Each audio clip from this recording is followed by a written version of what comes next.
Olá, seja muito bem-vindo ao Legacy Pet, um canal que fala sobre empreendedorismo pet. E hoje nós estamos aqui com uma convidada super especial, a Lígia Paula, né? Aliás, é um presente aqui pra gente, né? Para os nossos seguidores. Ela que já tá há tantos anos no mercado pet, está aqui com a gente para conversar, para fazer um papo super descontraído aqui com a gente, né? Sobre empreendedorismo pet. Bom, seja muito bem-vinda, Lígia. Fala um pouquinho aqui pra gente, se apresenta, né? Quem é a Lígia Paula? Bom dia.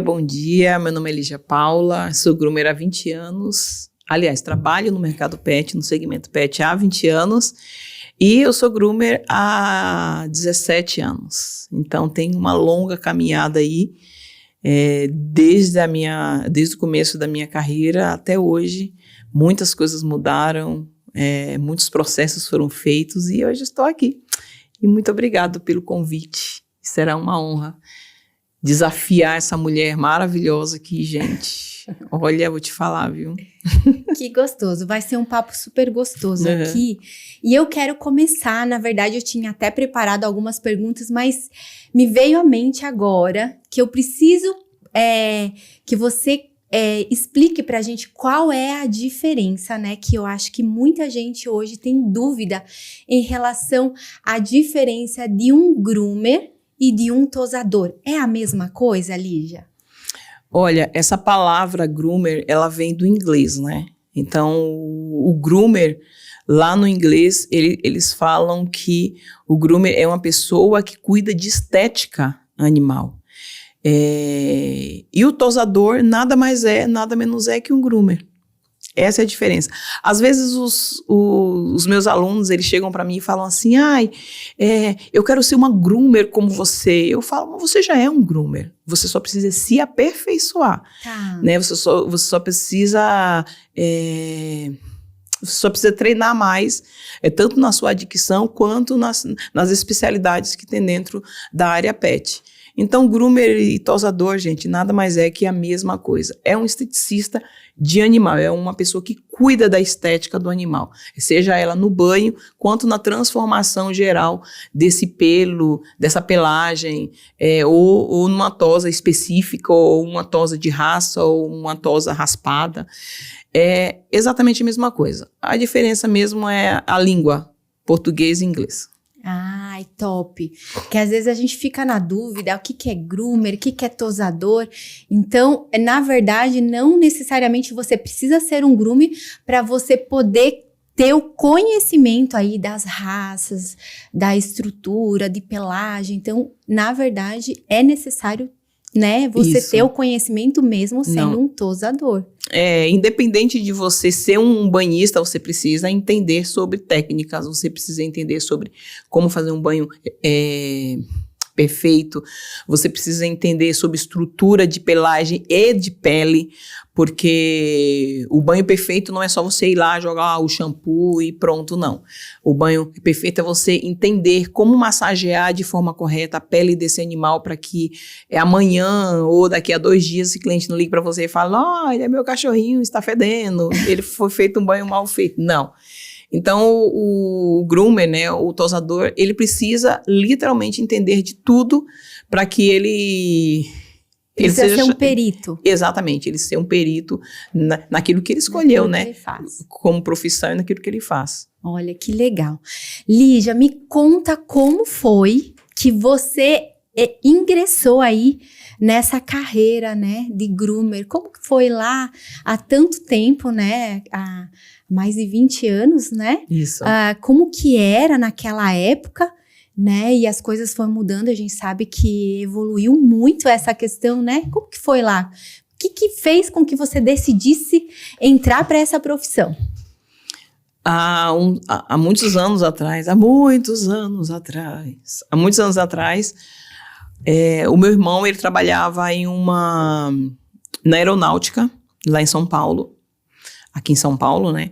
E aí, ele trouxe 2 cães para casa. Ele trouxe um Rottweiler e um pastor alemão, que eram cães aposentados que ele ganhou e trouxe para casa. E foi ali que começou a minha paixão mesmo. Nós já tínhamos cachorrinhos, mas eu não tinha aquele negócio, eu vou ser uma tosadora. Não, isso não existia. E aí eu vi a necessidade de adestrar os meus cães, porque quando ele trouxe esse cachorro, ele também trouxe um filhote. E aí eu vi a necessidade de adestrar esse cachorro e eu fiz um curso de adestramento.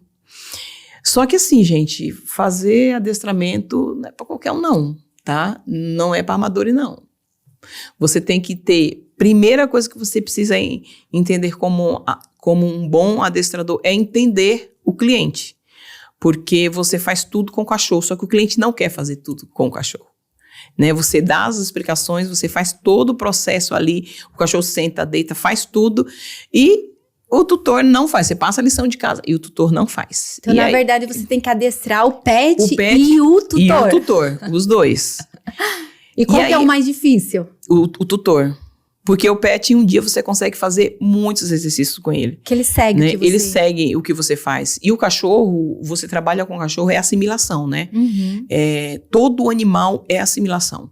Então, se ele vê que você fez um carinho nele porque ele fez uma coisa legal, ele vai assimilar, vai assim, bom, eu vou fazer isso aqui porque ele vai me fazer um carinho, né? Eu vou fazer isso aqui porque ele vai me dar um petisco, vou fazer isso aqui. Então, o cachorro é assimilar. Né? Você não precisa bater, você não precisa xingar, é só trabalhar com a própria assimilação. E eu passava isso para os tutores faziam o quê? Nada. E aí eu comecei a perceber que eu estava meio que ficando assim meio depressiva, sabe, chateada com isso. Eu falei, gente, eu vou sair dessa área. E aí, nessa época eu trabalhava em uma perfumaria, fui mandada embora, eu queria ser policial, olha isso. Eu queria ser policial, gente, da rota ainda, tá? É específico. Mas eu tentei entrar na polícia, não consegui. E esse mesmo meu irmão, Jeftan, obrigado. Você faz parte do meu processo, viu? Esse mesmo irmão meu viu uma placa de um pet shop precisando de atendente. E aí eu falei, eu vou, né? Fui lá, eu fiz uma entrevista e eu passei nessa entrevista e comecei a trabalhar. Nesse pet shop eu trabalhei 4 anos nesse pet shop. Então assim, eu vivi tudo que você pensa que uma pessoa vive. Então eu era o braço direito e esquerdo do proprietário, eu lavava desde o banheiro até atender no caixa, então eu aprendi. Nessa época ainda não tinha a famosa frase que é, eu não fui contratado para isso? Não existia, não existia. Eu sempre falo, né, que existe 2 tipos de profissionais, né? O profissional que ele quer evoluir dentro da empresa e aí ele se submete a fazer outras coisas porque... A aprender, né? A aprender outras coisas porque na cabeça dele está, cara, eu quero aprender isso aqui porque eu vou fazer isso na minha empresa, né? E existe aquele cara que ele vem bater o ponto, ele bate o ponto às 9 da manhã, às 8 da manhã e às 6 da tarde ele vai embora. A hora do almoço ele faz o almoço dele e tá tudo bem. Tá tudo certo. Tá tudo certo. Pra mim não tem problema nenhum, né? E aí eu fui e eu passava do meu horário, fazia de tudo. Hoje eu sou perita em ração. Se você me perguntar qualquer tipo de ração hoje, aquelas antigas, né? Que hoje ainda estão no mercado, eu sou perita nessas rações. Ou seja, produto, né? Produtos, acessórios. Eu fazia compras de acessórios, de medicamento, fazia compra de tudo. Tá. Então, eu aprendi muito, muito. Então, eu saí desse pet shop com uma mochila muito cheia de conhecimento. Uhum. Né? Então, não foi simplesmente ir lá e lavar um banheiro, não foi simplesmente ir lá e arrumar uma gôndola. Foi um estágio aí pra você... Um estágio muito, muito bom para mim, apesar que nesse período, os meus patrões, eles, principalmente a esposa, nós fomos muito humilhados. Eu e meu esposo. A pessoa, ela tinha prazer de humilhar a gente. E hoje eu entendo, né, de pessoas, então eu sei o que é. Mas você sabe o porquê acontece isso? Hoje, claro, você tem esse entendimento, mas na maioria das vezes, quando uma pessoa humilha a outra, nada mais é do que insegurança, né? É insegurança e assim, hoje eu aprendi uma coisa, não é sobre a pessoa, não é sobre mim, é sobre ela mesma. Uhum. Então, ela é vítima de vítima, alguém fez isso com ela um dia.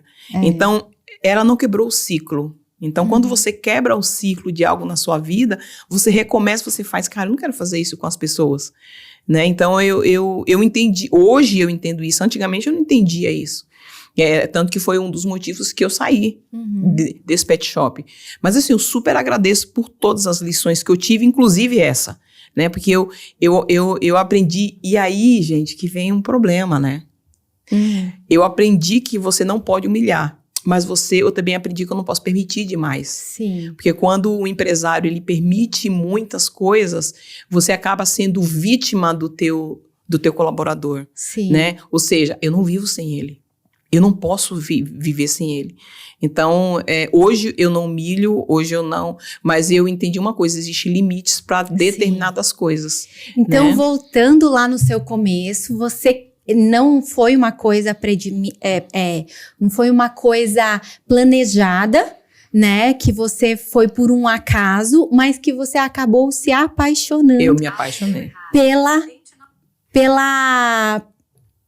Pela profissão. Exatamente. E aí, onde foi, né? Que você decidiu abrir o seu próprio negócio, Tá. né? A empreender, a ser a empresária.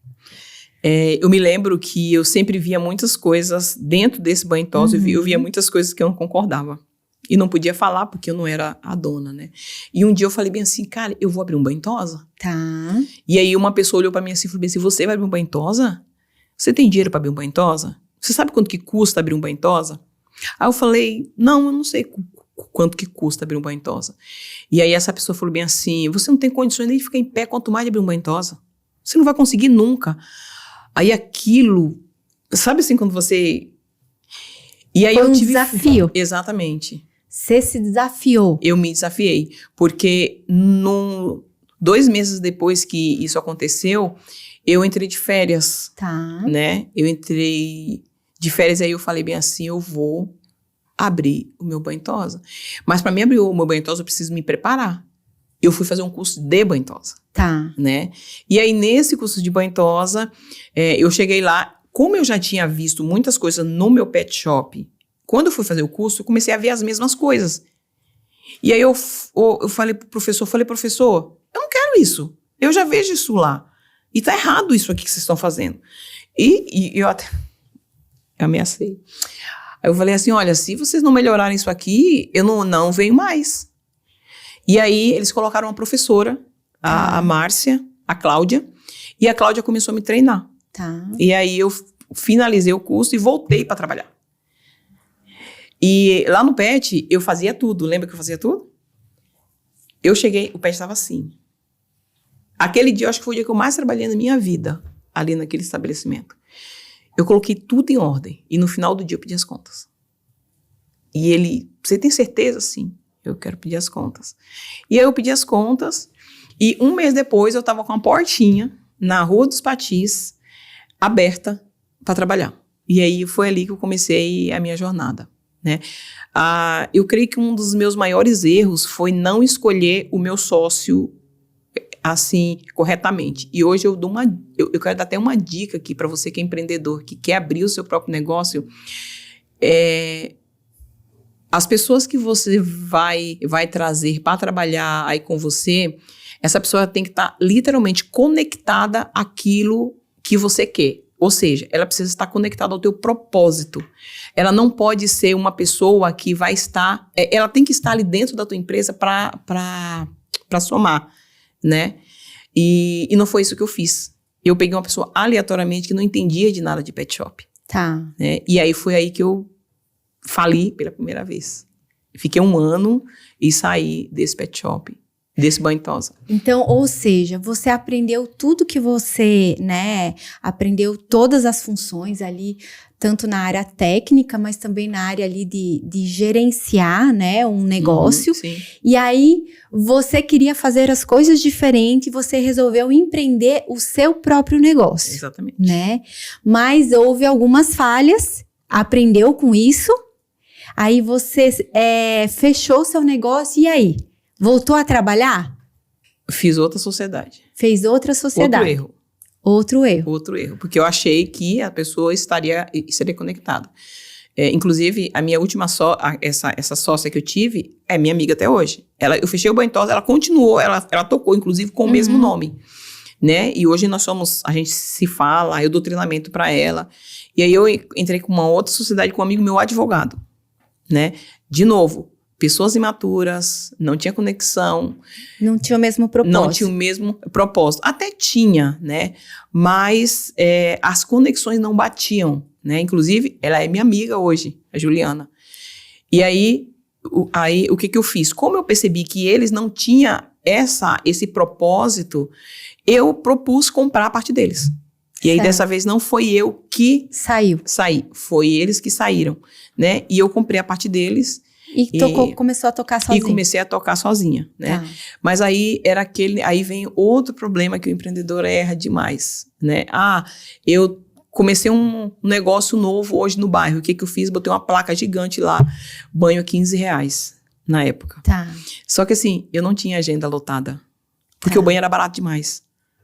E quando uma coisa é barata demais, que uma pessoa de um bairro, digamos que... Mas você colocou um preço aleatório. Um preço aleatório. Eu não pesquisei mercado, não pesquisei cliente, não pesquisei nada. Não sabia o custo. Não sabia o custo de banho, não sabia o custo de shampoo. Inclusive, eu era aquela pessoa que fazia assim, comprava um shampoo de todas as marcas. Eu tinha todas as marcas. Tá. Né? E não era marca ruim, eram marcas boas.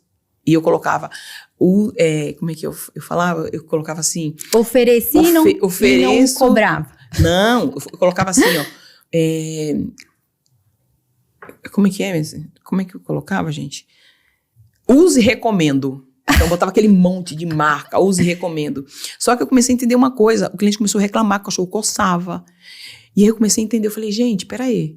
Eu tô usando um monte de produto na pele desse cachorro, ou seja, a marca X, ela tem um tipo de subproduto. A marca Y tem outro tipo. A marca...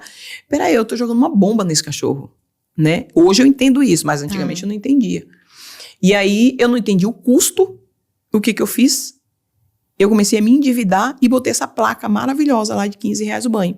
E aí foi aí que eu desbanquei de vez, porque eu não tinha essa mentalidade empreendedora, né? Tá. Ou seja, você era uma... Armadura. Uma profissional extraordinária, tinha conhecimento na área técnica, mas não tinha se preparado para empreender, que é o grande erro que as pessoas têm hoje, né? Que a gente já estava até comentando, né? Será que todo bom profissional consegue ser um bom empresário, né? Será que todo profissional consegue empreender? Né? Porque existe uma diferença entre empresário e empreendedor, né? O empresário não necessariamente ele precisa ser empreendedor, né? Uhum. Ele pode ser um empresário investidor, ele pode não trabalhar dentro do negócio, Sim. né? Ele pode colocar um dinheiro lá e no final do mês ele ir lá buscar a parte dele. Já um empreendedor é aquele que resolve a dor do cliente, né? Exatamente. Ele tá ali para solucionar. Então, ele vai ter que colocar a mão na massa, ele vai ter que estar ali acompanhando o negócio dele. E ele pode sim ser um empresário, né? Fazer a gestão do seu negócio, né? Então, é uma grande diferença que na maioria das vezes, onde as pessoas, né? Eu faço um pão artesanal, o melhor pão da região. Né? Eu sou ótima naquilo que eu faço, mas muitas vezes eu não tenho conhecimento empresarial, né? Exatamente. Quanto que custou para fazer esse pão, quanto que eu vendi, quanto que é o meu custo, né? Então, não tem essa gestão ali administrativa, né? Ou eu vou precisar de ajuda, né? Quanto que vai me custar essa ajuda, né? Então, tem tudo isso. Às vezes, o empresário, né? Ele não tem a noção do negócio dele, não Exatamente. Conhece o negócio dele. Você sofreu esse desafio? Eu sofri bastante. Bastante porque eu fiquei muito tempo no processo, né? tipo, me esqueci que existia, atrás do processo existe o quê? Uma gestão, né? Até a própria gestão do processo, né? Porque eu não sabia gerir o meu tempo, eu não sabia gerir o meu negócio, eu não sabia para onde estava indo o meu dinheiro. Isso sem contar que nessa época eu já tinha, o mercado já me conhecia. Eu já tinha um certo conhecimento no mercado, né? O mercado pet já sabia quem era a Lígia, porque a Lígia já palestrava, já dava treinamentos. E mesmo assim eu ainda estava ali quebrando a minha cabeça. Então, eu não sabia o que era gerir o meu próprio negócio. Tipo assim, eu creio que muitos tosadores hoje, eles até sabem fazer uma excelente tosa. E digo mais, se você for observar, grandes tosadores hoje, grandes tosadores que tosam muito bem, moram no quarto cozinha.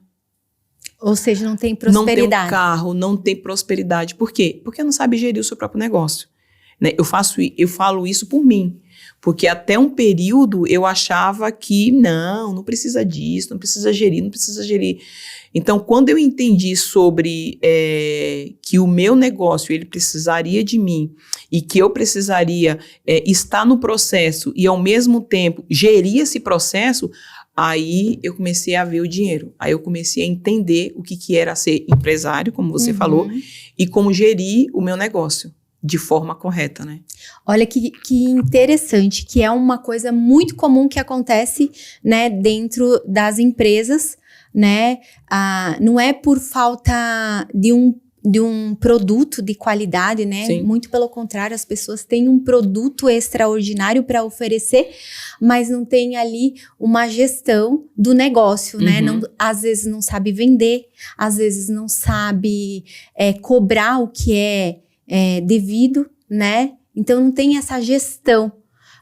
E não é porque a pessoa não tem um produto para oferecer para o cliente, não é verdade? Não, e o produto ele sempre tem, né? O problema é como oferecer isso para o cliente, porque a maioria dos tosadores, o que eles falam? Principalmente em cidades pequenas. Eles falam assim, mas o meu cliente, ele não vai comprar isso aí. O meu cliente, não, ele não vai pagar por isso, mas de jeito nenhum.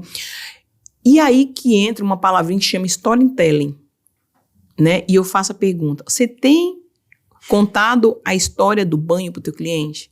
Você tem contado a história de como que é feita a hidratação? Você entende sobre bulbo capilar? Você entende sobre fibra? Você entende sobre pele?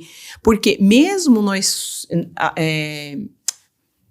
você sendo um tosador, um groomer muito reconhecido, o cliente ele não sabe o que é isso. Então, quando você... vamos dar um exemplo aqui. Um cão da raça Spitz, né? Todo mundo sabe que o cão da raça Spitz não pode fazer uma tosa. Consequentemente, o que vai acontecer? Esse cliente vai ser um cliente específico. E todo cliente que tem um Spitz, ele saiu do canil com um histórico falando sobre a raça, de que isso pode, isso não pode, isso pode, isso não pode. E aí a pessoa vem com uma história e diz, Spitz não precisa de hidratação. E se você não sabe, o Spitz é o cachorro que mais precisa de hidratação, porque ele precisa de hidratar a pele, principalmente a pele, por conta dos problemas genéticos que ele tem, né? E mesmo porque ele é uma raça que foi adaptado para o Brasil, né? Exatamente. Ele foi uma raça... Então o clima, ele é uma raça que é para os climas mais frios, né? Isso, nórdicos. E aí vem para o Brasil, onde é um clima tropical. Exatamente. E aí, o que acontece? Entra um Spitz dentro do teu estabelecimento, com uma quantidade de subpelo muito grande, e aí o que você faz? Você vai lá e pega aqueles desemboladores, que é aqueles desemboladores de ferro, entra nessa pelagem, e aí o estrago é feito, porque aparentemente você não vai ver nada, mas amanhã esse cachorro vai ter um problema muito sério. E aí que entra o você oferecer e convencer, que ainda tem isso, tá? O cliente disso. De que esse cachorro precisa desse processo de hidratar, nutrir e reconstruir, independente de que tipo de pelagem ele seja. Eu vejo muitas pessoas...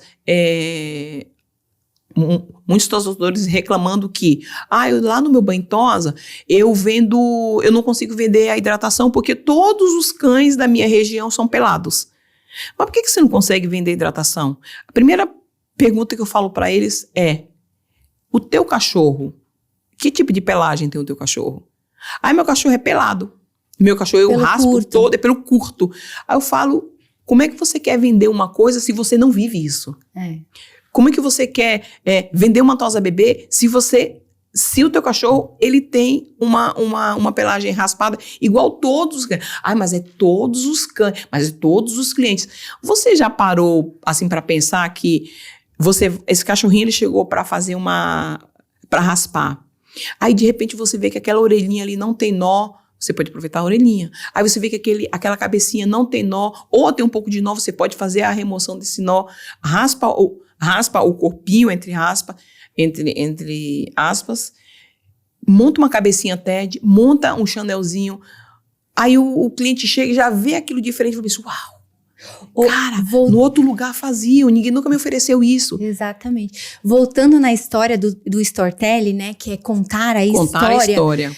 O quanto é importante, né, as pessoas não têm essa noção do quanto é importante você contar a história da sua empresa, da sua marca, né? Exatamente. Seja qual produto você vende, né?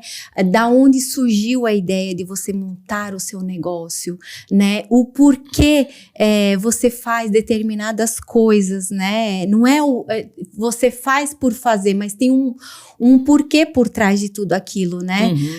Contar a história de onde surgiu, né? Se conectar com o cliente. Por exemplo, assim, vamos supor, café por café, todos são cafés. Exatamente. Né? Mas da onde surgiu essa marca de café, né?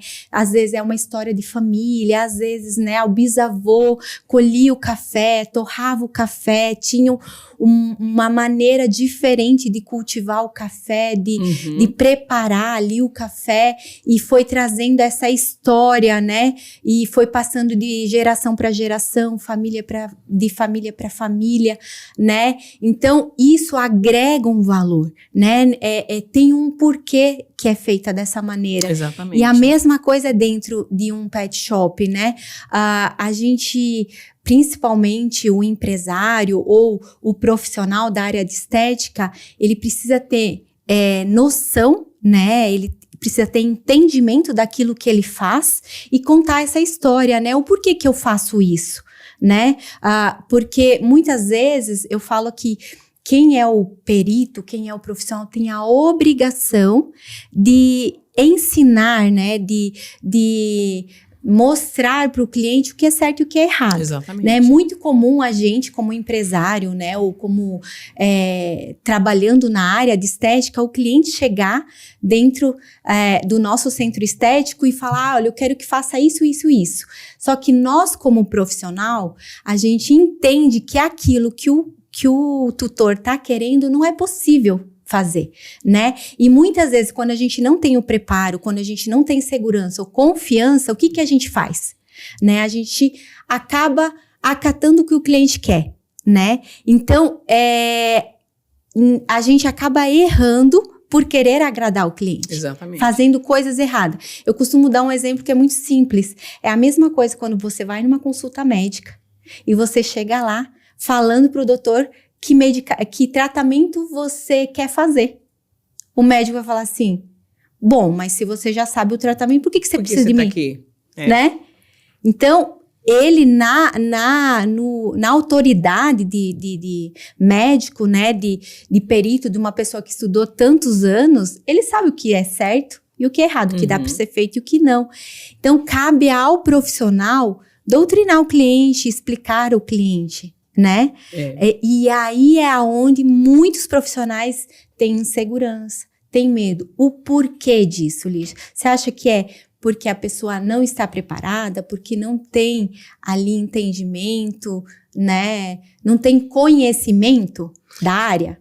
Que acaba fazendo o que o tutor quer? Eu acho que os tosadores hoje, eles normalizaram tanto aquilo que foi pregado na mente dele, aquilo que foi pregado para eles, que eles acham que é aquilo que precisa oferecer. Mas o tutor, ele está ali para quê? Nós estamos ali para resolver a dor dele, Exatamente. Né? E para eu resolver a dor... Muitas vezes o cliente não sabe qual é a dor. Exatamente. Né? Ele, às vezes, acaba comprando, né? Ou adquirindo, ou adotando uma determinada raça, mas não tem o entendimento quais são os cuidados que essa raça necessita. Exatamente. Né? Então, esse tosador, nós estamos ali para curar a dor desse cliente. E o cliente está ali para trazer um problema para nós. E qual que é o nosso papel? É fazer com que esse cachorrinho entre, eu crie um clima com esse cliente, crie um relacionamento. Um relacionamento, exatamente. Eu crio um relacionamento com esse cliente e dali para frente mostrar o que é melhor para esse animal. Vamos dar um exemplo? O cliente ele chega e fala assim, eu quero que raspe o meu cachorro, porque está muito calor. E aquele cachorrinho, você percebe que não tem a necessidade de você raspar aquele cachorro. Mesmo porque aquele pelo, aquele é a proteção. É a proteção dela. Da pele. Né? É a proteção da pele. E aí você entra com a própria história. Lembra do storytelling lá que eu falei? Olha para o cliente e fala bem assim, olha, o teu cachorro não tem essa necessidade de fazer essa determinada tosa. Se eu fizer essa tosa, vai acontecer duas coisas. O seu pelo, o pelo do teu cachorro ele vai triplicar de quantidade de pelagem, e triplicando, isso pode ocasionar um problema de dermatite futuro, e ele vai, eu vou tirar desse cachorro o isolamento térmico dele, né? E aí esse cliente vai olhar para você, mas o que é isso? E aí cabe a nós explicar para esse cliente o que é um isolamento. E, gente, vou falar uma coisa, é sentar com o cliente, é sentar na poltroninha, oferecer um café para ele e mostrar para ele os benefícios e os malefícios que é você raspar um cachorro. Lígia, mas o cachorro está lotado de nó. Você vai raspar esse cachorro e vai explicar para o cliente, olha, eu vou raspar ele, mas você vai passar num pet shop, você vai comprar uma roupinha com pelinho por dentro, por quê? A roupa, o pelo do cachorro é nada mais do que a roupinha dele. E se você tira, o que vai acontecer? Esse cachorro vai ficar triste, ele vai se sentir nu e pelado, é igual uma pessoa, é igual um ser humano. Ele sente vergonha, Exatamente. Né? Então, o tosador que não se especializa, o tosador que não estuda sobre determinadas raças, determinados cortes, e se pode ou não, esse tosador, literalmente, ele vai ficar a mercê para trás, né? E a mercê do cliente. E detalhe, né? Ele vai ser sempre aquele tosador daquela média. Então, ele nunca vai subir de nível. Ele vai ser sempre o tosador que raspa. Lígia, é muito comum na nossa empresa o cliente chegar e por exemplo, um pug, né? Que tem o pelinho curto, né? Mas que normalmente perde muito pelo, cai muito pelo. E aí o cliente chega, olha, eu quero passar a máquina, quero raspar o meu pug. Né? Primeiro que não vai resolver o problema de cair o pelo passando a máquina. Segundo que eu estou tirando a proteção, né? Que aquele pelo é a proteção do pug. Terceiro que eu posso desenvolver ali uma alopécia, um dermatite, né? Enfim, vários problemas de saúde.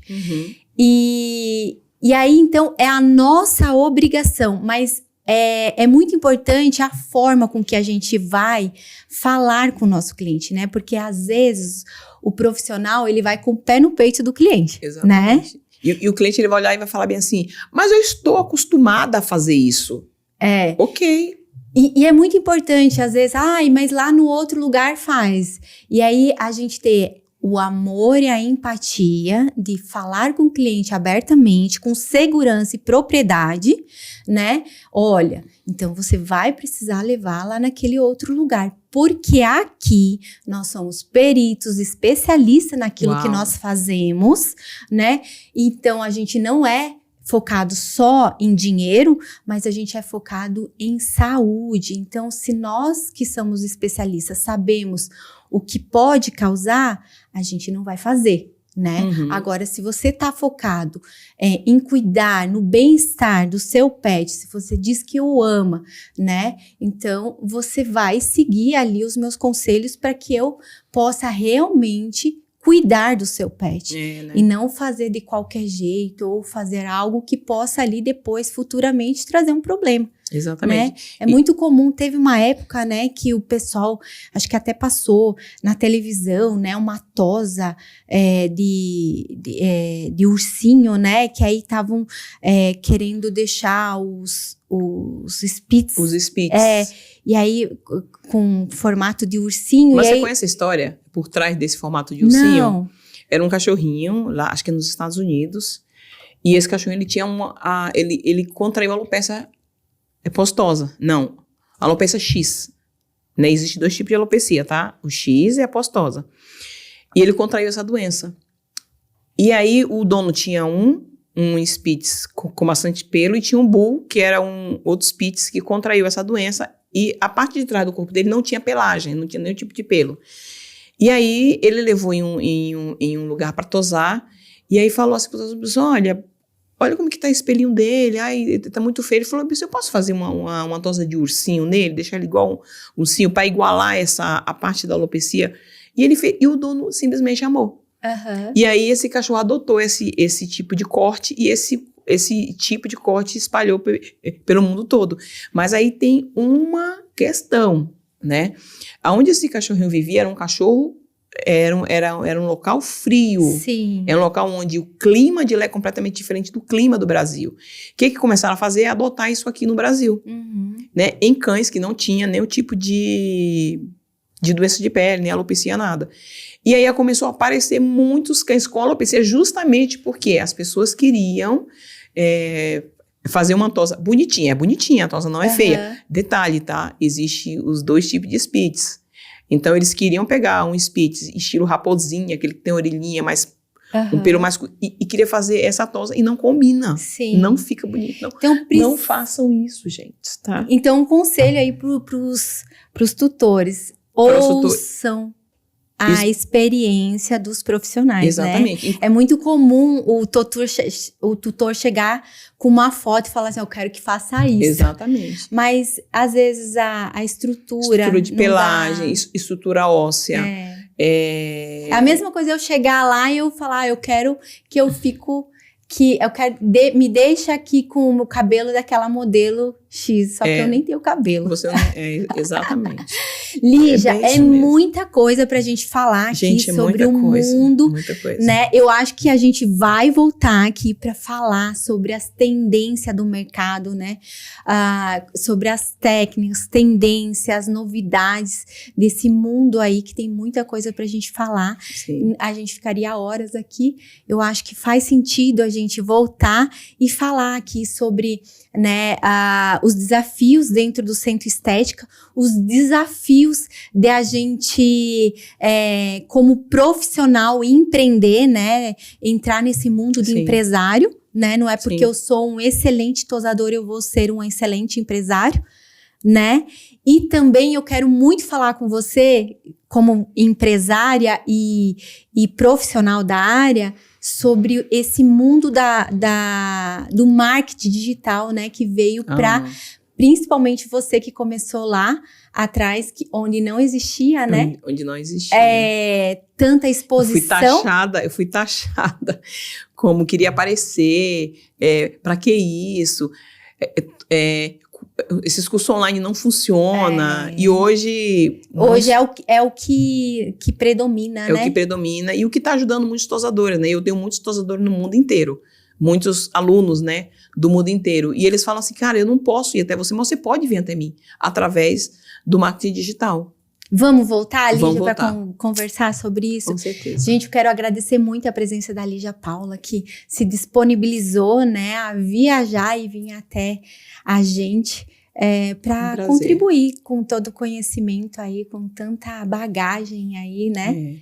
Para tirar um pouco dessa bagagem e compartilhar com vocês. Espero que vocês tenham gostado. Nos sigam lá nas redes sociais. Tem a Lígia Paula com o Instagram, Facebook. O meu Instagram, Lígia Paula Oficial. TikTok, Lígia Paula Oficial. E o Facebook também é a mesma coisa. E o YouTube, Lígia Paula Oficial, também, que tem mais de 700 vídeos lá ajudando você que é tosador. De graça, gente. De graça. Passa conteúdo de graça, De graça. conhecimento de graça. Sigam essa mulher que ela é extraordinária. Gente, Obrigada. eu fico por aqui. Um grande beijo. Até o próximo.